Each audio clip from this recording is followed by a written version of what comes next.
आपको maximum question के answer पता होंगे, ये मेरी गारंटी है। लेकिन यहाँ पे बहुत ही बेसिक पूछे गए हैं। बच्चे क्या करते हैं, बहुत ज्यादा एडवांस लेवल पढ़ के चले जाते हैं और जो बेसिक होता है उनका वो मिस हो जाता है, वो कंफ्यूजन में निकल जाता है उनका कि बेसिक सा ही कौन पढ़ेगा, हम थोड़ा एडवांस पढ़ के जाते हैं। आपको पीजी एंट्रेंस देने के लिए बहुत ही ज्यादा हाई फाई कुछ पढ़ने की जरूरत नहीं है। मैं एक वीडियो लेके आऊंगी आपके साथ जिसमें आपको बताऊंगी कि कौन कौन से टॉपिक किस किस सब्जेक्ट के इंपॉर्टेंट है, जो आपको पीजी लाइफ साइंसेस का सिलेक्शन दिलाने में हेल्प करेंगे। आंचल त्यागी, ओ ठीक है। जो भी आपके डाउट्स हैं मैं एक लाइव सेशन लेके आऊंगी आपके साथ, जिसमें मैं आपको बताऊंगी कि आपके लिए कौन सी यूनिवर्सिटीज अच्छी है, आपको किस किस फॉर्म में एनरोल करना चाहिए, और किस किस डिग्री को लेने के लिए जो आपको एंट्रेंस परफॉर्म करना है उसके लिए कौन कौन सी बुक्स अच्छी हैं, और आपको किन किन टॉपिक्स को प्रायोरिटी पे प्रिपेयर करना है। इसका एक वीडियो मैं आपके लिए जरूर एक दो दिन में लेके आऊंगी। और कोई डाउट आपका? और कोई डाउट तो करें स्टार्ट। ओके, तो करते हैं स्टार्ट। ये देखो, ये 2020 का पेपर मैं आपसे डिस्कस करने जा रही हूँ। फर्स्ट क्वेश्चन जो आपका सेल बायोलॉजी से है, मैं आपको सब्जेक्ट भी बताती जाती हूँ ताकि आपको थोड़ा आइडिया हो जाए कि आपके कौन कौन से सब्जेक्ट यहाँ पे इंपॉर्टेंट है। फर्स्ट क्वेश्चन जो है ये आपका सेल बायोलॉजी से है। ये क्वेश्चन कह रहा है which of the following cell organelles which of the following cell organelles is considered as cell within a cell in both plant and animal cell। बोल रहा है एक ऐसे सेल ऑर्गेनेली का नाम बताओ जो cell within a cell के नाम से जाना जाता है, और वो सेल ऑर्गेनेली प्लांट और एनिमल दोनों में मिलता है। वो सेल ऑर्गेनेली प्लांट और एनिमल दोनों में मिल रहा है। तो देखो, पहली बात तो क्लोरोप्लास्ट प्लांट और एनिमल दोनों में नहीं मिलता, क्लोरोप्लास्ट सिर्फ और सिर्फ प्लांट में मिलता है। तो यहाँ पे आपका ए ऑप्शन तो हो गया इनकरेक्ट। अब मैं अगर आपको इस क्वेश्चन का कंसेप्ट बताऊं, अब अगर मैं आपको यहाँ पे इस क्वेश्चन का कंसेप्ट बताऊं, थोड़ा सा हम लोग एक्स्ट्रा पढ़ के चलेंगे ताकि हमारे और भी इससे रिलेटेड क्वेश्चन अगर आए तो वो क्लियर हो जाए। जरूरी नहीं है ना पेपर हर बार ऐसा ही क्वेश्चन पूछेगा, तो इस क्वेश्चन का जो भी पूरा कंसेप्ट है हम वो पढ़ के चलेंगे ताकि अगर ऐसा सा ही दूसरा क्वेश्चन आए तो आपका वो भी क्लियर हो जाए। तो अगर आपको पता हो एक बहुत ही थ्योरी फेमस है जिसका नाम है एंडोसिम्बायोटिक थ्योरी। क्या नाम है? Endosymbiotic theory. ये एंडोसिम्बायोटिक थ्योरी जो है ये क्या कहती है? ये कहती है कि एक एनेरोबिक, ध्यान से मेरी बात सुनेंगे, ये कहती है कि एक एनारोबिक यूकैरियोटिक सेल था। क्या था? एक एनारोबिक यूकैरियोटिक सेल था। एज यूजुअल यूकैरियोटिक सेल है तो इसके पास इस तरीके से न्यूक्लियस मिलेगा, और ये रहा इसका एंडोप्लाज्मिक रेटिकुलम। इस एनारोबिक यूकैरियोटिक सेल ने क्या किया? इसने एक एरोबिक बैक्टीरिया को इनगल्फ कर लिया। इसने किसको इनगल्फ कर लिया? इसने एक एरोबिक बैक्टीरिया को इनगल्फ कर लिया। एज अ रिजल्ट क्या होगा? ये जो हमारा एनारोबिक यूकैरियोटिक सेल था, अब इसको ये एरोबिक क्या मिल चुका है? अब इसको एक एरोबिक बैक्टीरिया मिल चुका है।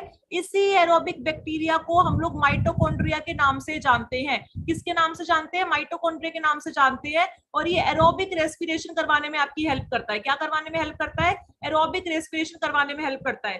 तो जो फर्स्ट, ध्यान से मेरी बात सुनेंगे, first aerobic eukaryotic sale generate हुआ था, वो कैसे जनरेट हुआ था? वो हुआ था एक एरोबिक बैक्टीरिया को इनगल्फ करके, और इस थ्योरी को एंडोसिम्बायोटिक थ्योरी का नाम दिया गया था। एंडो मतलब अंदर ले जाना। तो अगर मैं सेल इन अ सेल की बात करूं तो बैक्टीरिया भी एक सेल है, और ये एनारोबिक यूकैरियोटिक सेल जिसने इसको इनगल्फ किया ये भी एक सेल है। तो सेल के अंदर अगर एक सेल गया है तो वो कौन सा सेल ऑर्गेनेली कहलाएगा? वो कहलाएगा माइटोकॉन्ड्रिया। क्लोरोप्लास्ट भी ऐसे ही गया था, लेकिन क्लोरोप्लास्ट प्लांट और एनिमल दोनों में नहीं मिलता, वो सिर्फ और सिर्फ प्लांट मिलता है। इसीलिए यहाँ पे राइट आंसर क्या हो जाएगा? माइटोकॉन्ड्रिया। अब बात आती है प्रूफ की कि हम कैसे माने कि जो माइटोकॉन्ड्रिया है ये एक एरोबिक बैक्टीरिया है। तो अगर मैं यहाँ आपको प्रूफ बताऊं कि एंडोसिम्बायोटिक थ्योरी के प्रूफ क्या थे, वो ये थे कि जो माइटोकॉन्ड्रिया का साइज है, साइज ऑफ माइटोकॉन्ड्रिया का जो साइज है वो प्रोकैरियोटिक सेल के साइज के इक्वल होता है। सेकंड बात बच्चा जानता है कि राइबोसोम्स जो है बैक्टीरिया में मिलते हैं वो होते हैं 70S, और ये जो माइटोकॉन्ड्रिया है इसके अंदर भी कौन से टाइप के राइबोसोम मिलते हैं? 70S। नंबर थर्ड क्या था कि जो बैक्टीरिया है इनके पास मिलता है सर्कुलर डीएनए। बैक्टीरिया के पास क्या मिलता है? Circular DNA. और ये जो हमारा माइटोकॉन्ड्रिया है इसके पास भी क्या प्रेजेंट है? इसके पास भी प्रेजेंट है सर्कुलर डीएनए। तो ये कुछ बातें इस चीज का प्रूफ देके जाती हैं कि जो माइटोकॉन्ड्रिया है वो इसी तरीके से यूकैरियोटिक सेल के पास आया है। Is it clear to everyone? Is it clear to everyone? Is it clear to everyone?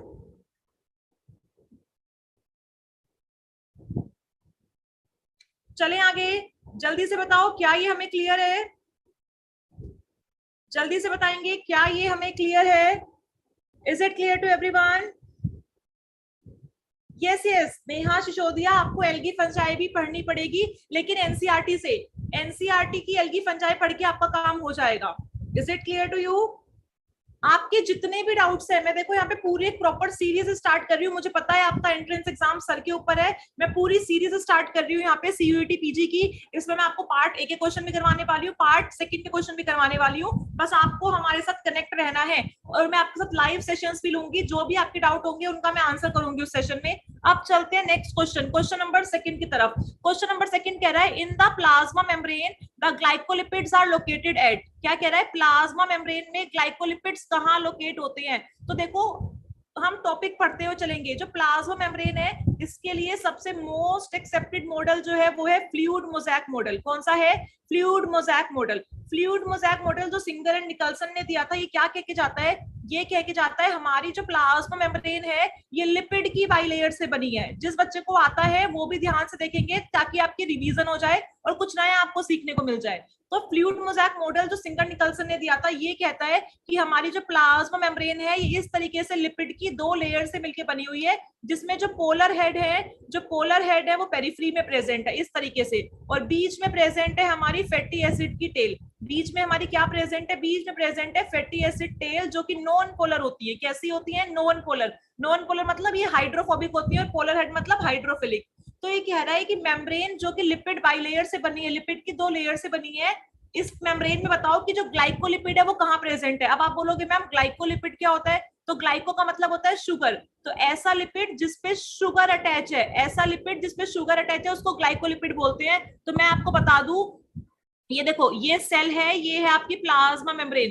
तो सेल का जो बाहर वाला सरफेस होता है, सेल का जो एक्सटीरियर होता है, इसी तरफ हमेशा शुगर आके अटैच होती है। ठीक है, तो इसका मतलब जो आउटर लेयर है, जो आउटर लेयर है प्लाज्मा मेम्ब्रेन की, यहाँ पे आके क्या अटैच होगी? शुगर। अगर मैं बोल रही हूँ ये आपकी आउटर लेयर है, तो यहाँ पे आके क्या अटैच हो जाएगी? इस तरीके से शुगर। तो राइट आंसर क्या हो जाएगा? The outer layer of the plasma membrane. Glycolipids कहाँ प्रेजेंट होते हैं स्टूडेंट्स? ग्लाइकोलिपिड प्रेजेंट होते हैं आपकी आउटर लेयर में। Is it clear to everyone? Is it clear to everyone? ये मत सोचो क्वेश्चन बहुत इजी है, आप वहां पे इजी क्वेश्चन के आंसर भी गलत दे के आओगे, कंफ्यूज होके आओगे, क्योंकि वहां पे कॉन्फिडेंस लेवल की बहुत ज्यादा नीड होती है। जो आपकी नर्वसनेस है वो आपके कॉन्फिडेंस को डाउन कर देती है। तो आपका कॉन्फिडेंस लेवल बनाए रखने के लिए आपको ये जो सीरीज है ये कंटिन्यू ज्वाइन करनी चाहिए। आपको यहाँ पे ये देखना है कि किस तरीके से क्वेश्चन पुटअप हो रहे हैं और किस सब्जेक्ट से पुटअप हो रहे हैं। तो देखो, ये क्वेश्चन भी आपका सेल बायोलॉजी से है। किससे है? सेल बायोलॉजी से। दोनों क्वेश्चन अभी तक आपके जो है वो सेल बायोलॉजी से हैं। ठीक है, चलें आगे। अब देखने जा रहे हैं आगे, अब देखने जा रहे हैं आगे। बहुत ही सिंपल है, ये देखो एनसीईआरटी का क्वेश्चन है। मैं आपको एक बात बता दूं, जिन बच्चों का बेस क्लियर नहीं है वो एनसीईआरटी जरूर पढ़ें। NCERT is the most important book for CUET PG. ये मत सोचो कि मैम एनसीईआरटी तो नीट वाले बच्चे भी पढ़ते हैं। यहाँ पे ये जो क्वेश्चन है, जो 75 क्वेश्चन है, इसमें से मैंने आज एनालाइज किया है, इसमें से 20 से 25 क्वेश्चन तो डायरेक्ट एनसीईआरटी से हैं। मेरी बात समझ में आ रही है? 20 से लेके 25 क्वेश्चन डायरेक्ट आपकी 11th-12th की एनसीईआरटी से है। जैसे कि देखो ये वाला क्वेश्चन, वो कह रहा है synthesis of DNA occurs during dash phase of the cell cycle. जो डीएनए का रेप्लिकेशन है, डीएनए का सिंथेसिस है, वो कौन से फेज में होता है? तो देखो फटाफट से मैं आपको सेल साइकिल रिवाइज करा दूं। सेल साइकिल को आपने दो फेज में बांटा हुआ है, इंटरफेस और एम फेज। यस और नो? ये हो गया हमारा एम फेज और ये है हमारा इंटरफेस। ये कौन सा फेज है? हमारा इंटरफेस। इंटरफेस को फर्दर हमने 3 फेजेस में बांटा है। कौन सा? गैप 1, एस फेज और गैप 2। एम फेज को हम 4 फेज में बांटते हैं। कौन कौन से? Prophase, metaphase, anaphase, telophase. ये जो एस फेज है इसको हम सिंथेसिस फेज कहते हैं, क्योंकि इसमें क्या होता है स्टूडेंट्स? इसमें होता है डीएनए का रेप्लिकेशन। क्या होता है? डीएनए का रेप्लिकेशन। डीएनए के रेप्लिकेशन के साथ साथ एक और क्वेश्चन आ सकता है कि जो सेंट्रियोल्स होते हैं, सेंट्रियोल का रेप्लिकेशन कौन से फेज में होता है? तो नेक्स्ट जो आपको क्वेश्चन बन सकता है वो ये बन सकता है कि सेंट्रियोल का रेप्लिकेशन किस फेज में होता है? तो सेंट्रियोल जिससे स्पिंडल फाइबर्स अटैच होती हैं, जो क्रोमोसोम से आके जुड़ती है मेटाफेज में, उसका रेप्लिकेशन भी इसी एस फेज में होता है। तो राइट आंसर क्या हो गया यहाँ पे? S phase. Right answer here is S phase. चलो नेक्स्ट क्वेश्चन, कितना सिंपल क्वेश्चन है। कह रहा है साइटोस्केलेटन्स आर रिप्रेजेंटेड बाय। देखो ये क्वेश्चन भी सेल बायोलॉजी का है। अभी जो पहला क्वेश्चन करा है वो भी सेल बायोलॉजी से। चारों क्वेश्चन सेल बायोलॉजी से। इसका मतलब सेल बायोलॉजी तो आपकी एक इंपॉर्टेंट यूनिट हो ही गई है आपके पीजी एंट्रेंस के लिए। ठीक है, अब देखो साइटोस्केलेटन को किस चीज से रिप्रेजेंट किया जा सकता है? तो मैं आपको बता दूं साइटोस्केलेटन, जैसे हमारे अंदर स्केलेटन है, ऐसे जो सेल का, साइटो मतलब सेल, ऐसे जो सेल का स्केलेटन होता है, जो सेल का ढांचा बनाता है, उसका नाम है साइटोस्केलेटन। और ये साइटोस्केलेटन प्रोटीन से बनते हैं। किससे बनते हैं? प्रोटीन से बनते हैं, ठीक है। और 3 तरीके के प्रोटीन होते हैं जो मिलकर साइटोस्केलेटन बनाते हैं। Number first is microfilament, number second is microtubule, and number third is intermediate filament. तो right answer here is protein filament. जो साइटोस्केलेटन है वो किससे बना है? वो बना है आपके प्रोटीन के फिलामेंट से। अब देखते हैं नेक्स्ट क्वेश्चन। नेक्स्ट क्वेश्चन ये देखने जा रहे हैं, कितना सिंपल क्वेश्चन। अगेन मैं बोलूंगी जेनेटिक्स का क्वेश्चन है, और जिस बच्चे ने एनसीईआरटी पढ़ रखी है वो इस क्वेश्चन का आंसर दे सकता है। कह रहा है ड्यूरिंग ट्रांसलेशन, अब आपको पता होना चाहिए ट्रांसलेशन क्या होता है। ट्रांसलेशन होता है भाई एमआरएनए से प्रोटीन बनाना। एमआरएनए से जो प्रोटीन बनाने का प्रोसेस है इसको ट्रांसलेशन कहते हैं। अगर आपको सेंट्रल डोग्मा याद हो तो उसमें बताया हुआ है एनसीईआरटी ने कि डीएनए से जब एमआरएनए बनता है तो इसको ट्रांसक्रिप्शन कहते हैं। क्या कहते हैं? ट्रांसक्रिप्शन। ये एमआरएनए जब प्रोटीन में कन्वर्ट होता है तो उसको ट्रांसलेशन कहते हैं। और डीएनए से जब दोबारा डीएनए बनता है तो इसको कहते हैं रेप्लिकेशन। ये आपका सेंट्रल डोग्मा था। तो कह रहा है ट्रांसलेशन जब होता है तो प्रोटीन्स आर सिंथेसाइज। प्रोटीन कैसे सिंथेसाइज होते हैं? तो आपको पता है राइबोसोम आते हैं, वो एमआरएनए की इंफॉर्मेशन रीड करते हैं और प्रोटीन बनाते हैं। तो ऑप्शंस देख लेते हैं। ऑप्शंस क्या क्या है यहाँ पे? ऑप्शंस है by ribosomes using the information on DNA. गलत। राइबोसोम्स जो है वो डीएनए को रीड नहीं करता, वो किसको रीड करता है? एमआरएनए को। बी है by ribosomes using the information of tRNA. गलत। टीआरएनए तो आपके एंटीकोडोन्स को लेके आता है। सी है by ribosomes using the information of mRNA. ये इंफॉर्मेशन मुझे बिल्कुल सही नजर आ रही है, तो right answer here is C. यहाँ पे जो आपका राइट आंसर है वो क्या है? C. Is it clear to everyone? Is it clear to everyone? Should we move ahead? आगे चले? क्वेश्चन समझ में आ रहे हैं आपको? यहाँ पे टफ तो नहीं लग रही है ना? देखो बहुत ही सिंपल क्वेश्चन है। टफ तो नहीं लग रही है तुम्हें यहाँ पे क्वेश्चन? बिल्कुल सही, सब लोग बिल्कुल सही आंसर दे रहे हैं। कुछ कुछ बच्चे आंसर गलत दे रहे हैं, कुछ कुछ बच्चे आंसर गलत दे रहे हैं, कोई बात नहीं। ये देखो कह रहा है डीएनए रेप्लिकेशन इन ई कोलाई फॉलोज। तो देखो मैं आपको बता दूं, जो रेप्लिकेशन होता है ना, जो रेप्लिकेशन होता है इसको करने के लिए 3 मॉडल आए थे। कितने मॉडल आए थे? 3 मॉडल। रेप्लिकेशन के लिए 3 मॉडल आए थे। नंबर फर्स्ट था कंजर्वेटिव। क्या था? कंजर्वेटिव। बहुत ही सिंपल है, अगर आप लोग समझो तो। देखो आपको पता है रेप्लिकेशन में क्या होता है, आपको एक डीएनए से 2 डीएनए बनाने हैं। यस और नो? अगर ये आपका पेरेंट है, अगर ये आपका पेरेंट है तो इस पेरेंटल डीएनए से आपको 2 डीएनए बनाने हैं। इसी को हम कहते हैं रेप्लिकेशन। क्या कहते हैं? रेप्लिकेशन। तो ये हो गया हमारा पेरेंटल डीएनए। कंजर्वेटिव मॉडल जो है रेप्लिकेशन का, वो ये कहता है कि जब रेप्लिकेशन होगा, जब रेप्लिकेशन होगा तो एक पूरा का पूरा जो कॉपी होगी वो न्यू होगी, और एक जो पूरी की पूरी कॉपी होगी उसमें दोनों के दोनों कैसे होंगे? पेरेंटल स्ट्रैंड होंगे। कैसे होंगे? Parental strand. मतलब ये वाला जो पेरेंटल के स्ट्रैंड है ये एज इट इज एक जगह रहेंगे, और इनको रेप्लिकेट करके जो नया स्ट्रैंड बनेगा वो दोनों स्ट्रैंड एक साथ रहेंगे। इसे बोलते हैं कंजर्वेटिव, कि हमने जो अपना हमारे पेरेंट्स की इंफॉर्मेशन थी उसको क्या कर दिया? उसको कंजर्व कर दिया। ठीक है। फिर आया था डिस्पर्सिव मॉडल। कौन सा मॉडल आया था? Dispersive model. डिस्पर्सिव मॉडल ये कहता है कि अगर ये आपका डीएनए है तो सबसे पहले जो पेरेंटल डीएनए है इसके क्या होते हैं? इसके इस तरीके से फ्रेगमेंट हो जाते हैं। क्या हो जाते हैं? फ्रेगमेंट हो जाते हैं। उसके बाद ये रेप्लिकेट करता है, उसके बाद ये रेप्लिकेट करता है, और फिर कोई सा भी फ्रेगमेंट किसी भी फ्रेगमेंट के साथ आके ज्वाइन हो सकता है। मतलब इस तरीके से कहीं पे भी पेरेंटल प्रेजेंट है, कहीं पे भी न्यू वाला प्रेजेंट है, कहीं पे भी पेरेंटल है, कहीं पे भी न्यू वाला प्रेजेंट है। बात समझ में आई? डिस्पर्स हो गई, जितनी भी जीन्स थे डीएनए पे वो सारे के सारे क्या हो गए? डिस्पर्स हो गए। तो इसको कहा था डिस्पर्सिव मेथड। फिर आया था सेमी कंजर्वेटिव, मोस्ट पॉपुलर। फिर कौन सा आया था? Semi conservative. सेमी कंजर्वेटिव वाला मेथड क्या कहता है? ये मेथड कहता है जो हमारे पेरेंटल डीएनए के 2 स्ट्रैंड है, ये दोनों स्ट्रैंड सेपरेट होते हैं, और फिर जो न्यू डीएनए बनेगा, जो न्यू स्ट्रैंड बनेगा, वो इस तरीके से एक एक पेरेंटल के साथ कंबाइन हो जाता है हाइड्रोजन बॉन्ड के थ्रू। इसको कहा था सेमी कंजर्वेटिव। मतलब आपने आधी इंफॉर्मेशन कंजर्व करी है पेरेंट वाली, आपने पेरेंट के 2 स्ट्रैंड में से एक स्ट्रैंड को कंजर्व रखा है और एक को नया बनाया है। तो जो मोस्ट इंपॉर्टेंट है वो है सेमी कंजर्वेटिव। और ई कोलाई के अंदर भी कौन सा देखने को मिलता है? यही सेमी कंजर्वेटिव मॉडल देखने को मिलता है। Is it clear to you? मजा आ रहा है या फिर नहीं आ रहा है इस सेशन में? जल्दी से बताएंगे मजा आ रहा है या नहीं आ रहा। तो राइट आंसर हियर इज ई, ए। तो देखो यहाँ पे ये जो क्वेश्चन है आपका मॉलिक्यूलर बायोलॉजी से है। तो 3 सब्जेक्ट से क्वेश्चन आ चुके हैं, cell biology, molecular biology and genetics. चले आगे। ये देखो, ये कितना सिंपल सा क्वेश्चन है, अगेन एनसीईआरटी का क्वेश्चन है। एनसीईआरटी का अगर आपने चैप्टर 6 पढ़ा होगा तो इसका आंसर दे सकते हो। कह रहा है DNA is considered as genetic material because of its. DNA को जेनेटिक मटेरियल हमने क्यों कहा? तो देखो आपको पता है, ये देखो ऑटो कैटालिटिक मतलब क्या होता है? ऑटो मतलब अपने आप, कैटालिटिक मतलब कुछ ना कुछ काम, किसी ना किसी रिएक्शन को कैटेलाइज करना। तो आपको पता है डीएनए जो है वो क्या कर सकता है, अपनी कॉपी जनरेट कर सकता है, रेप्लिकेशन कर सकता है और अपनी क्या कर सकता है, कॉपी जनरेट कर सकता है। इसीलिए डीएनए के पास सेल्फ रेप्लिकेबिलिटी मतलब ऑटो कैटालिटिक की पावर है। ठीक है, अब देखो बी कह रहा है हेट्रोकैटालिटिक प्रॉपर्टी। अब ये हेट्रोकैटालिटिक प्रॉपर्टी क्या है? देखो कुछ बच्चे गलत आंसर दे रहे हैं यहाँ पे, मेरी बात समझेंगे। ऑटो कैटालिटिक किस रिस्पेक्ट में? रेप्लिकेशन की रिस्पेक्ट में। लेकिन ये हेट्रोकैटालिटिक प्रॉपर्टी डीएनए शो करता है या नहीं करता, ये मैं आपको बता देती हूँ।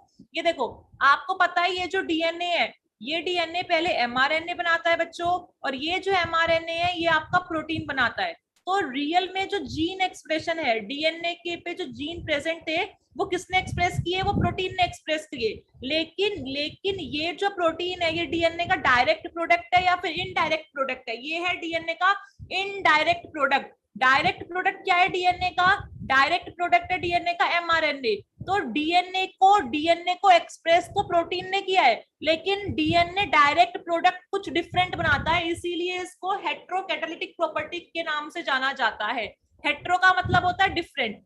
हेट्रो का मतलब क्या है? डिफरेंट। आपने इंफॉर्मेशन तो किसी और से एक्सप्रेस करवाई, लेकिन आपका डायरेक्ट प्रोडक्ट वो नहीं था, कुछ और था। क्या डीएनए म्यूटेशन शो करता है? यस, आपको पता है डीएनए क्या शो करता है? डीएनए म्यूटेशन शो करता है। तो ये तीनों आंसर सही है। It means the right answer here is D, all of the above. Is it clear to everyone? तो ये भी क्वेश्चन आपका किससे था? मॉलिक्यूलर बायोलॉजी से। ये क्वेश्चन भी किसका था? आपका मॉलिक्यूलर बायोलॉजी। आप देखो नेक्स्ट देखने जा रहे हैं। नेक्स्ट क्वेश्चन बहुत ही सिंपल है, आपसे पूछ रहा है कोडोन और एंटी कोडोन के बीच में कौन सी बॉन्डिंग होती है? बताओ कौन बताएगा इसका आंसर? कोडोन और एंटी कोडोन के बीच में कौन सी बॉन्डिंग होती है? जल्दी से बताएंगे। आपको पता है ना, ये है हमारा एमआरएनए, तीन नाइट्रोजनस बेस को मिला के बनता है कोडोन। ये अगर 3 नाइट्रोजनस बेस यहाँ पे प्रेजेंट है, न्यूक्लियोटाइड सॉरी, ये यहाँ पे अगर 3 न्यूक्लियोटाइड बोलूंगी, नाइट्रोजनस बेस तो न्यूक्लियोटाइड बनाता है ना, ये जो 3 न्यूक्लियोटाइड यहाँ पे प्रेजेंट है ये मिलके बना रहे हैं आपका कोडोन। क्या बना रहे हैं? कोडोन। ये कोडोन जब टीआरएनए वाला अपना एंटी कोडोन वाले लूप से इनके पास आता है, तो ये जो आपका एंटी कोडोन है ये कोडोन के किस वाले बॉन्ड से क्या करता है? इंटरेक्ट करता है। ये आपको बताना है, तो मैं आपको बता दूं, ये इंटरेक्ट करता है हाइड्रोजन बॉन्डिंग से। किससे करता है? हाइड्रोजन बॉन्डिंग से। तो यहाँ पे राइट आंसर क्या हो गया आपका? ए। अगेन देखो ये क्वेश्चन किससे है? मॉलिक्यूलर बायोलॉजी से। सेल बायो और मोल बायो तो बहुत ही इंपॉर्टेंट यूनिट्स हैं आपकी, भर भर के क्वेश्चन आ रहे हैं सेल बायो और मोल बायो से। Is it clear to everyone? Is it clear to everyone? आप देखने जा रहे हैं। अब देखो नेक्स्ट आपका बायोकेमिस्ट्री का क्वेश्चन यहाँ पे पूछा गया है आपसे। नेक्स्ट सब्जेक्ट है आपका बायोकेमिस्ट्री। क्या कह रहा है? The nature of the peptide bond is that of. अब आप बोलोगे मैम ये पेप्टाइड बॉन्ड क्या होता है? तो मैं आपको बताऊं अमीनो एसिड का स्ट्रक्चर क्या होता है। ये देखो सेंटर में जो अमीनो एसिड का कार्बन होता है इसको सी अल्फा कहते हैं। यहाँ पे फिर कार्बोक्सिलिक एसिड प्रेजेंट होता है और इस तरीके से अमीनो ग्रुप होता है, एक हाइड्रोजन अटैच होता है और एक होता है आर ग्रुप, जो कुछ भी हो सकता है। ठीक है, ऐसे ही ये एक और अमीनो एसिड है, ये रहा कार्बोक्सिलिक एसिड। ये इस तरीके से मैंने यहाँ पे रिप्रेजेंट कर दिया इसका अमीनो ग्रुप, ये रहा इसका हाइड्रोजन और एक ये रहा इसका आर, मतलब कोई भी डिफरेंट ग्रुप। तो होता क्या है, ध्यान से देखेंगे, यहाँ से कार्बोक्सिलिक एसिड से OH जाता है, अमीनो का ग्रुप का H जाता है और एक वाटर का मॉलिक्यूल रिलीज हो जाता है। क्या रिलीज हो जाता है? वाटर का मॉलिक्यूल। तो एज अ रिजल्ट मैं आपको दिखाऊं, ये जो वाटर का मॉलिक्यूल है क्या हो जाता है? ये रिलीज हो जाता है इस तरीके से, और एज अ रिजल्ट ये जो CO और N है इसके बीच में क्या बन जाता है? बॉन्ड। ये जो कार्बन और जो नाइट्रोजन है ना इसके बीच में बॉन्ड बन जाता है। ये देखो इस तरीके से ये जो कार्बन और नाइट्रोजन है इनके बीच में बॉन्ड बन जाता है इस तरीके से। तो ये जो CONH बॉन्ड होता है इसको अमाइड लिंकेज या फिर पेप्टाइड बॉन्ड के नाम से जानते हैं। किसके नाम से जानते हैं? अमाइड लिंकेज या फिर पेप्टाइड बॉन्ड के नाम से हम इसको जानते हैं। और ये ही आपका मिल के प्रोटीन की चेन बनाता है। तो पेप्टाइड बॉन्ड में किस तरीके का बॉन्ड मिलता है? लिंकेज मिलती है अमाइड लिंकेज। क्या मिलती है? Amide linkage. ये जो आपका CONH है, यही क्या है? आपका पेप्टाइड या फिर amide bond. Is it clear to everyone? देखो ईस्टर, बच्चे कह रहे हैं ईस्टर, बट बेटा यहाँ पे ईस्टर बॉन्ड नहीं मिलता। ईस्टर बॉन्ड आपका लिपिड्स में मिलता है। ईस्टर बॉन्ड कहाँ पे मिलता है? आपका लिपिड में मिलता है शुभम।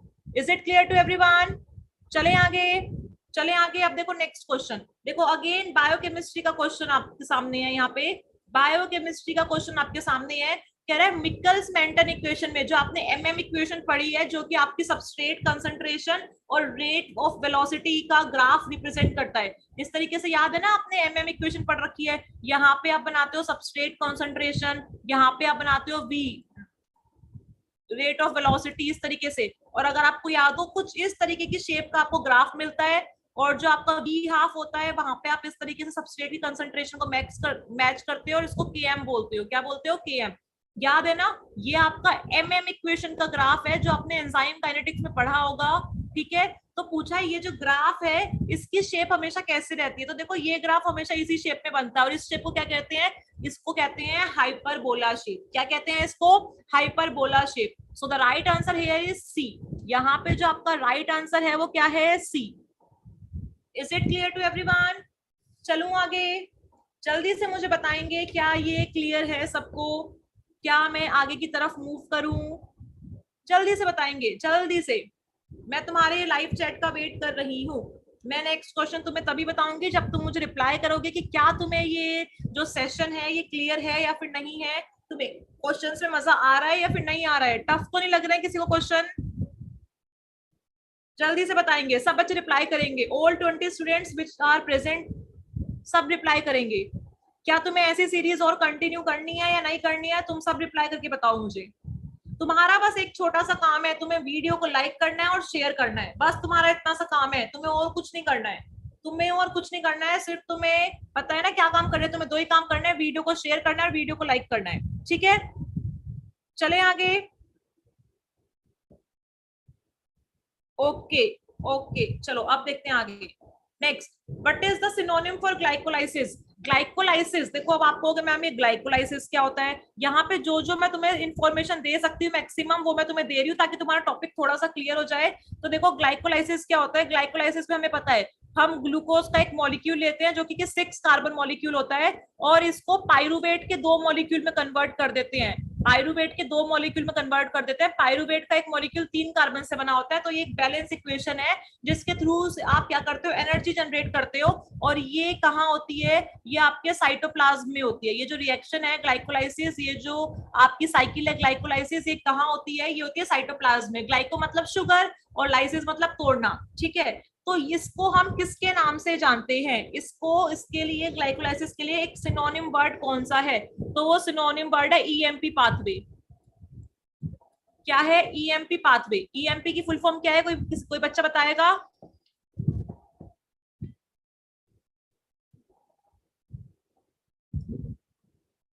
क्या कोई बच्चा बताएगा ईएमपी की फुल फॉर्म क्या है? ये देखो मैंने लिख दी, एमडम मेयरहोफ पार्टनर्स। देखो कितना सिंपल सा क्वेश्चन है, कितना सिंपल सा क्वेश्चन है। आपसे सिर्फ पूछा हुआ है ग्लाइकोलाइसिस का दूसरा नाम क्या है? तो ग्लाइकोलाइसिस का दूसरा नाम होता है EMP pathway, Embden Meyerhof Parnas pathway. Is it clear to everyone? चलूं आगे, चलूं आगे। अब देखो अगेन, ये देखो ये भी किसका क्वेश्चन है? आपका बायोकेमिस्ट्री का। मेटाबॉलिज्म का क्वेश्चन है ना, बायोकेमिस्ट्री में काउंट होगा। अगेन ये क्वेश्चन आपका मेटाबॉलिज्म से है, मतलब बायोकेमिस्ट्री से है। ये देखो आपसे पूछा हुआ है, which one of the following is not a water soluble vitamin? इनमें से कौन वाटर सोल्यूबल विटामिन नहीं है? वाटर सोल्यूबल विटामिन कौन नहीं है? तो देखो मैं आपको एक सिंपल सी बात बता दूं कि वाटर सोल्यूबल कौन कौन से होते हैं। वाटर सोल्यूबल विटामिन कौन कौन से होते हैं? देखो जो विटामिन बी है ना, विटामिन बी की कोई भी फॉर्म हो, जो आपका विटामिन बी ग्रुप है जिसमें बहुत सारे नाम है, ये सारे के सारे आपके क्या होते हैं? Water soluble. और एक साथ में आपका विटामिन सी मतलब एस्कॉर्बिक एसिड, ये भी क्या होता है? आपका वाटर सोल्यूबल। क्या होता है? Water soluble. अब आप कहोगे मैम विटामिन बी ग्रुप में क्या क्या नाम आते हैं? तो ये देखो, जिस बच्चे को नहीं पता वो सुन लो। राइबोफ्लेविन, ये भी किस में आता है? विटामिन बी ग्रुप में। आपने नाम पढ़ रखा होगा थायामिन, ये भी किस में आता है? विटामिन बी में। आपने पढ़ रखा होगा नियासिन, ये भी किस में आता है? विटामिन बी में। आपने पढ़ रखा होगा फोलेट, ये भी किस में आता है? विटामिन बी में। और सुन लो, आपने पढ़ रखा होगा, ध्यान से देखेंगे, आपने पढ़ रखा होगा विटामिन बी6, ये भी किस में आता है? नाम से पता चल रहा है बी में। आपने पढ़ रखा होगा बायोटिन, ये बायोटिन भी किसका है? विटामिन बी ग्रुप का ही मेंबर है। एक सबसे फेमस आपने बी12 पढ़ ही रखा है, और एक और जो आपको पता होना चाहिए वो है पैंथो पेंटोथेनिक, पेंटोथेनिक, ये सारे के सारे किसके एग्जांपल हैं आपके यहाँ पे, ये सारे के सारे एग्जांपल है आपके विटामिन किसके, जो वाटर में सोल्यूबल होते हैं। तो यहाँ पे मुझे दिख रहा है विटामिन सी, तो भाई बी ग्रुप में आ रहा है, विटामिन बी6 तो बी ग्रुप में आ रहा है, एस्कॉर्बिक एसिड विटामिन सी है, विटामिन बी9 जो है ये भी बी ग्रुप का मेंबर है, मतलब वाटर सोल्यूबल है। इसका मतलब विटामिन डी एक ऐसा विटामिन है यहाँ पे जो कि पानी में सोल्यूबल नहीं है। तो the right answer here is C. यहाँ पे जो आपका राइट आंसर है वो क्या है, सी। अब देखो नेक्स्ट कह रहा है डैश इज ए मेटालोप्रोटीन, इनमें से कौन एक मेटालोप्रोटीन है, बताओ फटाफट मुझे। अब आप कहोगे मैम हमें बताओ मेटालोप्रोटीन क्या होता है, व्हाट इज दिस मेटालोप्रोटीन। तो देखो नाम ही समझ में आ रहा है ना, मेटालोप्रोटीन मतलब ऐसा प्रोटीन जिसके पास मेटल आयन को फैक्टर प्रेजेंट हो।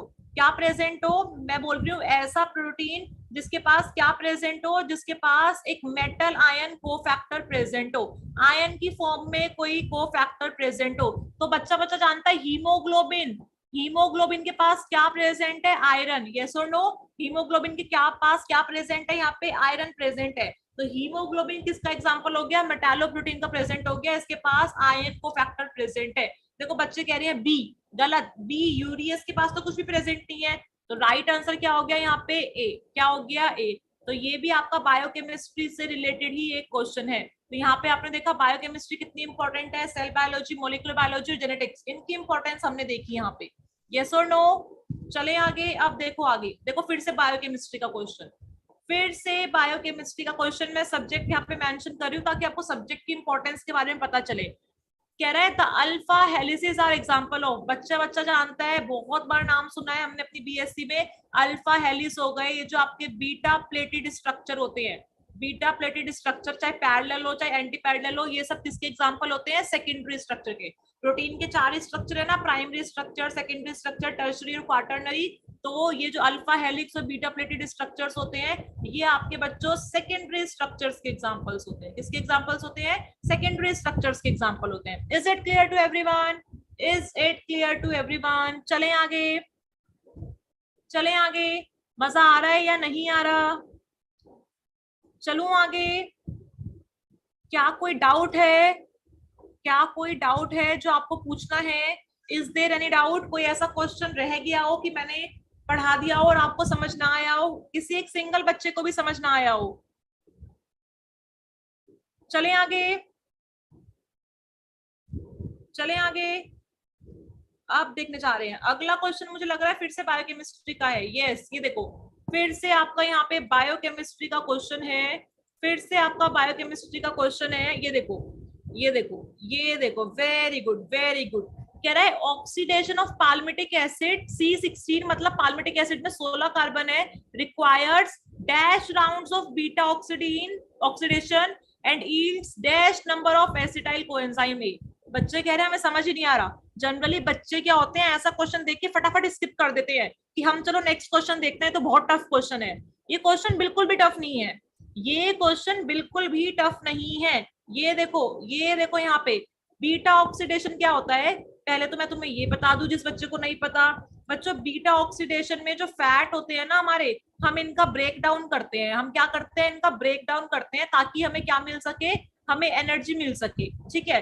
तो यहाँ पे हमें एसिटाइल कोएंजाइम ए के मॉलिक्यूल मिलते हैं। जब जब फैट का ब्रेकडाउन होता है तब तब हमें एसिटाइल कोएंजाइम ए के मॉलिक्यूल मिलते हैं, ठीक है। और बीटा ऑक्सीडेशन होती कहाँ पे है, ये भी क्वेश्चन आ सकता है, तो इसका भी मैं तुम्हें आंसर बता दूं। बीटा ऑक्सीडेशन होती है माइटोकॉन्ड्रिया में। कहाँ होती है, माइटोकॉन्ड्रिया में। देखो हुआ क्या, तुम्हारे पास 16 कार्बन थे जिसको तुमने बोला है पाल्मिटिक एसिड, ठीक है। पाल्मिटिक एसिड के पास 16 कार्बन थे। देखो हर बार जब भी बीटा ऑक्सीडेशन होती है ना, एक 2 कार्बन का कंपाउंड रिलीज होता है जिसका नाम होता है एसिटाइल कोएंजाइम ए। तो जब पहली बार बीटा ऑक्सीडेशन हुई, एक एसिटाइल कोएंजाइम ए का मॉलिक्यूल रिलीज हो गया, तो आपके पास बच गए 14 कार्बन, ठीक है। फिर दूसरी बार क्या हुई यहाँ पे बीटा ऑक्सीडेशन, तो एक और क्या रिलीज हो गया आपका, एसिटाइल कोएंजाइम ए, तो आपके पास बच गए 12 कार्बन। फिर एक और बार क्या हुई होगी, बीटा ऑक्सीडेशन, आपके पास बचे 10 कार्बन और एक और क्या निकल गया आपका, एसिटाइल कोएंजाइम ए का मॉलिक्यूल। इसी तरीके से वापस आपके पास एक और बार हुई बीटा ऑक्सीडेशन, अब बचे आपके पास 8 कार्बन और रिलीज क्या हो गया, रिलीज हो गया आपका एसिटाइल कोएंजाइम ए। समझ में आ गया ना आपको क्या करना है। फिर वापस से क्या हुआ, नंबर 5 वापस से हुआ कि एक मॉलिक्यूल निकल गया भाई एसिटाइल कोएंजाइम ए का और बच गए हमारे पास 6 कार्बन।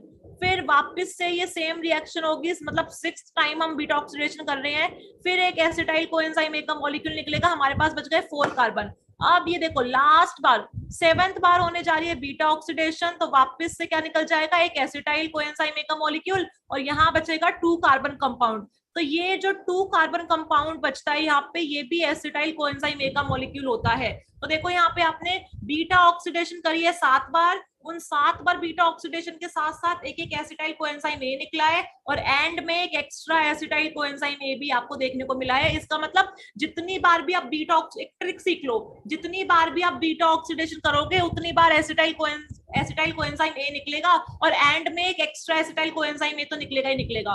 मतलब अगर आपको यहाँ पे कभी भी number of acetyl coenzyme A found करने हो तो क्या करो, number of rounds of beta oxidation, beta oxidation के जितने राउंड हुए हैं बच्चों उसमें +1 कर दो। तो बीटा ऑक्सीडेशन के 7 राउंड हुए हैं यहाँ पे, यस और नो। बीटा ऑक्सीडेशन के 7 राउंड हुए हैं तो 7 + 1 8। एसिटाइल कोएंजाइम के कितने मॉलिक्यूल रिलीज होंगे, 8।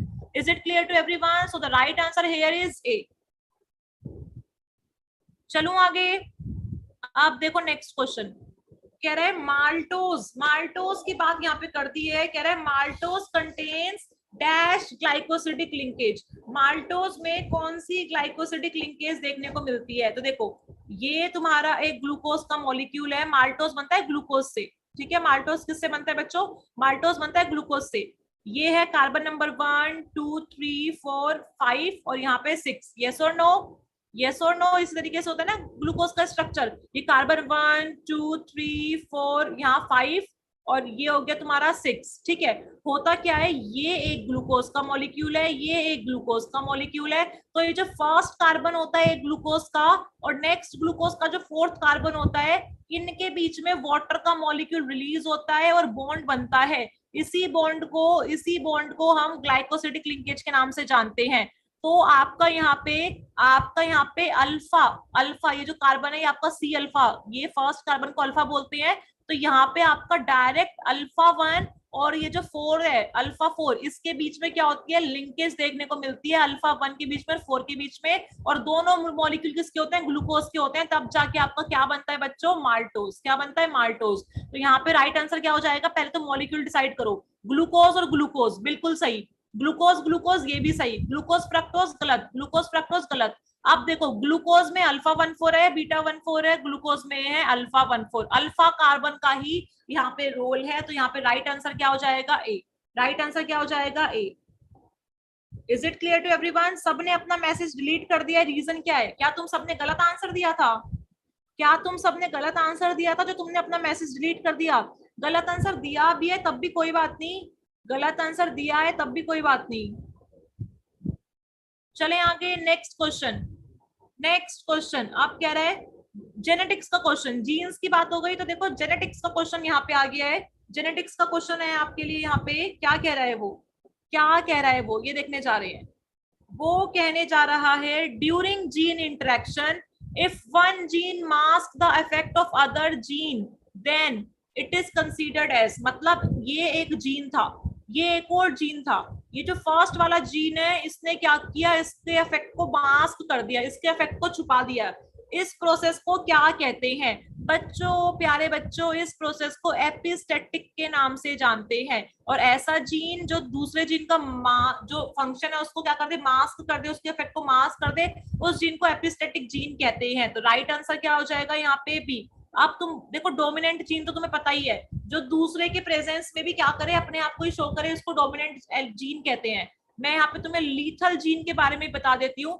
ऐसा जीन जो अगर किसी ऑर्गेनिज्म के अंदर प्रेजेंट है रिसेसिव कंडीशन में, ऐसा जीन जो अगर किसी ऑर्गेनिज्म में रिसेसिव कंडीशन में प्रेजेंट है तो क्या कर देगा, उसकी डेथ कोज कर देगा, उनको कहते हैं लीथल जीन। क्या कहते हैं, lethal gene. Is it clear to everyone? Is it clear to everyone? चले आगे, अब देखो नेक्स्ट क्वेश्चन। ये क्वेश्चन आ गया आपका इवोल्यूशन से, ये क्वेश्चन आ गया यहाँ पे आपका इवोल्यूशन से। आपसे ह्यूमन का इवोल्यूशन पूछा है, किसका इवोल्यूशन पूछा है आपका, आपसे यहाँ पे, आपसे पूछा है यहाँ पे ह्यूमन का इवोल्यूशन। तो देखो बहुत ही सिंपल है, बहुत ही सिंपल है। बताओ क्या है, मैं आपको सीरीज बता देती हूँ, ये तो आपका लर्निंग क्वेश्चन है, इसमें कोई कंसेप्ट है ही नहीं। सबसे पहले आपका पेकिंग मैन आया, कौन आया, पेकिंग मैन, ठीक है, जिसको आप साइनेंथ्रोपस के नाम से भी जानते हैं। किसके नाम से जानते हैं, साइनेंथ्रोपस के नाम से भी जानते हैं। फिर कौन आया आपका, फिर आया आपका हिडलबर्ग, कौन आया, हिडलबर्ग। फिर आए आपके नींदरथल, कौन आए, नींदरथल। और सबसे लास्ट में आए आपके क्रोमैगनोन, कौन आए हैं, क्रोमैगनोन। तो यहाँ पे जो राइट आंसर है ये सी है, इसमें कोई कंसेप्ट नहीं है बच्चों, ये तो आपका इवोल्यूशन का एक चार्ट है जो आपको याद करना ही पड़ेगा। Is it clear to everyone? चलूं आगे,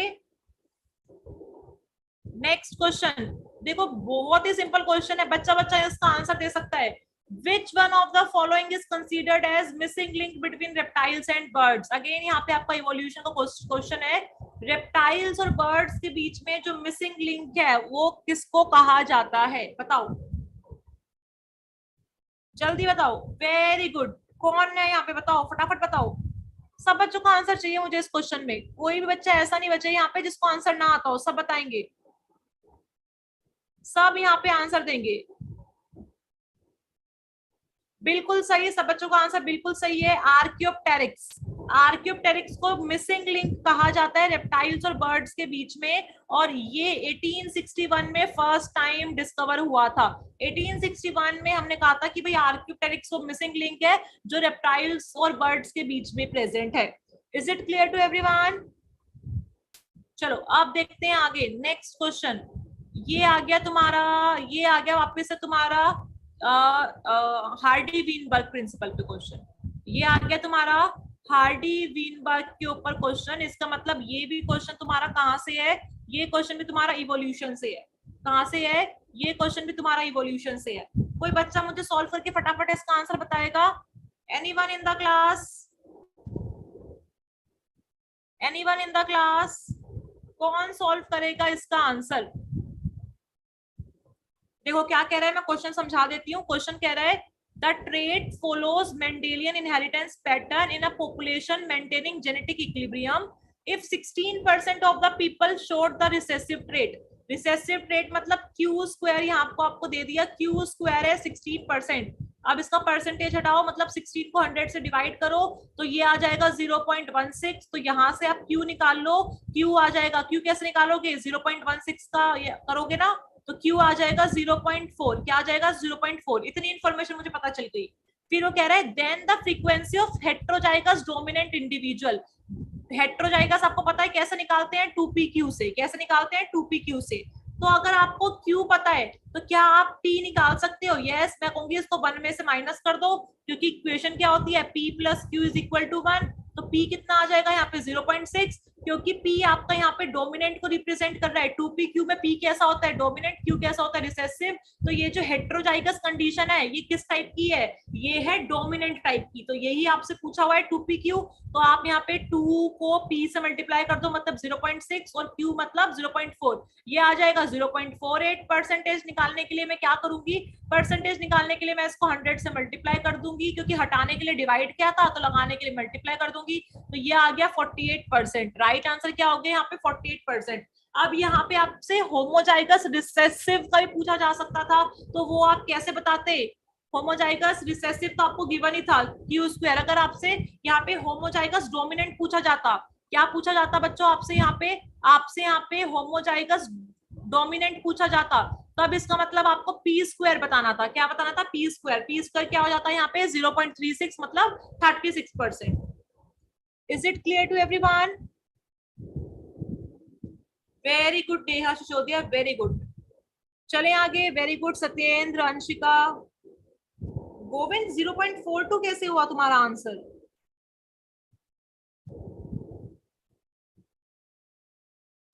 चलो ओके, अब देखते हैं नेक्स्ट क्वेश्चन।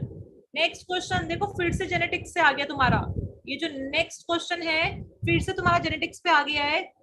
क्या कह रहा है, down syndrome an individual female, female की बात कर रही है, an individual female with down syndrome is best represented by. ये देखो देखो मैं तुम्हें बताऊं, डाउन सिंड्रोम याद है तुम्हारी एनसीईआरटी में गिवन है, ये Klinefelter syndrome, down syndrome, Turner syndrome. देखो एनसीईआरटी से उठ के क्वेश्चन आ गया है।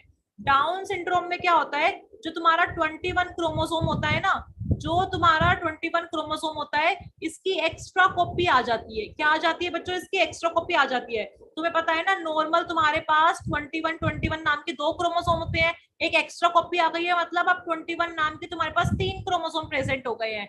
इसी कंडीशन को ट्राइसोमी कहते हैं। तो तुमसे ऐसा भी पूछा जा सकता था कि डाउन सिंड्रोम का मतलब क्या है, trisomy of 21 chromosome, trisomy of X chromosome, trisomy of Y chromosome, trisomy of 18 chromosome. तो ट्राइसोमी ऑफ 21 क्रोमोसोम को भी डाउन सिंड्रोम कहा जाता है, क्योंकि 21 क्रोमोसोम तुम्हारा सोमैटिक क्रोमोसोम है, तुम्हारा ये सेक्स क्रोमोसोम नहीं है। तो तुम्हारे पास सोमैटिक क्रोमोसोम 44 प्रेजेंट होते हैं ना, नॉर्मली तुम्हारे पास 44 सोमैटिक क्रोमोसोम प्रेजेंट होते हैं, और जो बाकी के 2 क्रोमोसोम होते हैं वो सेक्स क्रोमोसोम होते हैं। अब क्योंकि फीमेल की बात करी है, तो दोनों क्रोमोसोम सेक्स वाले कैसे होंगे, एक्स और एक्स। और क्योंकि तुम्हें डाउन सिंड्रोम है, तो तुम्हारे पास 21 मतलब एक सोमैटिक क्रोमोसोम फालतू है, तो तुम इसको लिखोगे 45 प्लस एक्स एक्स। अगर ये मेल होता तो तुम इसको लिखते 45 plus X Y. Is it clear to everyone? तो यहाँ पे तुम्हारा राइट आंसर हो गया सी। क्या हो गया? सी। चले आगे, चले आगे। Very good, very good. गलती से भी गलती नहीं करनी है। बहुत बच्चे पहले जल्दी जल्दी में आंसर गलत दे रहे हैं, फिर डिलीट कर रहे हैं, फिर राइट आंसर लिख रहे हैं। मैं तुम्हें यहाँ पे जज नहीं कर रही हूँ, जो आंसर लिखा गया वो लिखा गया, डिलीट मत करो मैसेजेस। देखो कह रहा है which of the following sales is a part of immune system. Immunology परम सर ने पढ़ाई है तुम्हें बहुत अच्छे से, बताओ फटाफट, जल्दी से बताएंगे, जल्दी से बताएंगे। All of the above. अरे मैक्रोफेजेस, लिम्फोसाइट, इजोनोफिल, न्यूट्रोफिल्स, ये जितने भी सेल्स हैं ये सारे किसके पार्ट हैं? ये सारे आपके इम्यून सिस्टम के पार्ट है ना। तो ये भी देखो एनसीईआरटी से क्वेश्चन उठ के आया हुआ है सीधा सीधा। ठीक है, अब देखो नेक्स्ट क्वेश्चन, फिर वही क्वेश्चन इम्यूनोलॉजी से। अगेन ये जो आपका क्वेश्चन है ये कौन से सब्जेक्ट से है? ये है आपका इम्यूनोलॉजी से। क्या कह रहा है क्वेश्चन? क्वेश्चन कह रहा है एंटीबॉडीज आर, एंटीबॉडीज क्या होती हैं? तो बच्चों को पता है एंटीबॉडीज क्या होती हैं? Glycoprotein, protein with sugar. Antibodies क्या होती हैं? ऐसी बॉडीज, ऐसी एंटीबॉडीज क्या होती हैं? बताओ, ऐसे प्रोटीन जिनके पास क्या प्रेजेंट है? शुगर प्रेजेंट है। तो ग्लाइकोप्रोटीन से बनी हुई होती है एंटीबॉडीज आपकी। चले आगे, चलूं आगे। ओके विजयपाल, तुम्हारा क्वेश्चन मैंने देख लिया। मैं पहले अपना ये सीरीज कंप्लीट कर लूं, फिर तुम्हारा मैं क्वेश्चन का आंसर दूंगी। बताओ, ये देखो क्वेश्चन है इनका, difference between missing link and connecting link. Connect, बहुत अच्छा क्वेश्चन है। बताओ कनेक्टिंग लिंक में और मिसिंग लिंक में क्या डिफरेंस होता है? कनेक्टिंग लिंक में और मिसिंग लिंक में क्या डिफरेंस होता है? कौन बताएगा? कौन बताएगा? कौन बताएगा? Anyone in the class? बहुत ही सिंपल सा डिफरेंस होता है।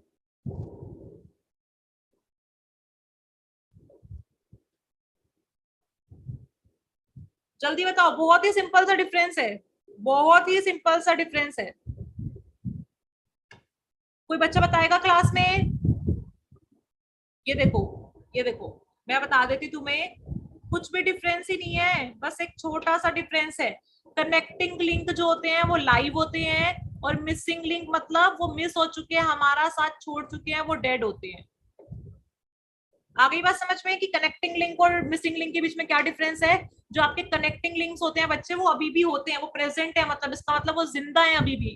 वो दो चीजों का कनेक्शन बता रहे हैं, पर वो अभी भी इस दुनिया में है, मरे नहीं है, एक्सटिंक्ट नहीं हुए हैं। और मिसिंग लिंक हम उनको बोलते हैं जो कि डेड हो चुके हैं। आ गई बात समझ में? वेरी गुड, साहिबा ने बहुत ही खूबसूरत आंसर दिया है यहाँ पे, बहुत ही अच्छा आंसर है साहिबा का।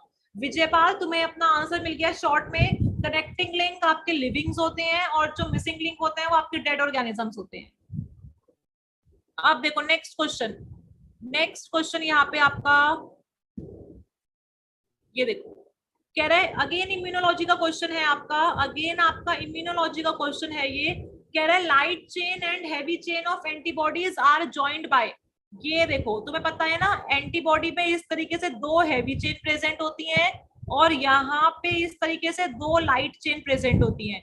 ये है तुम्हारी लाइट चेन दो और ये है तुम्हारी हैवी चेन।